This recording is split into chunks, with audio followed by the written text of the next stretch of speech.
Welcome to the Slop Farm. Enjoy the video. You start by confirming the monitor's input and resolution so you buy the right adapter. This prevents signal mismatch. Once done, plug the HDMI into the Apple TV and the other end into the monitor or adapter. Make sure connections are snug. Power the Apple TV from its adapter and turn on the monitor.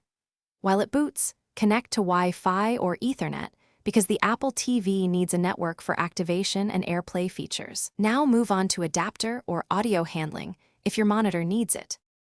If your monitor is non-HDMI, attach an active HDMI to display port or HDMI to DVI adapter. Some require USB power, plug that in.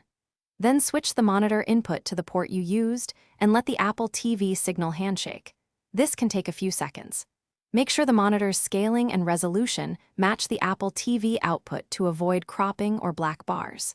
If the monitor has no speakers, route audio through an extractor or Bluetooth speaker.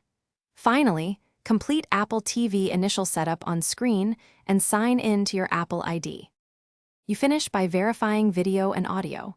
Open an app and stream short content, then test AirPlay from your phone. Make sure display settings on the Apple TV match the monitor's capabilities. Toggle HDR or set SDR if colors look off. If the image is missing or garbled, reboot the Apple TV and monitor first, then try a different HDMI cable or adapter. As a key troubleshooting tip, update TV OS and any adapter firmware. Outdated software often causes handshake failures, so install updates and retry the connection. Thanks for watching. Consider subscribing if we helped you today.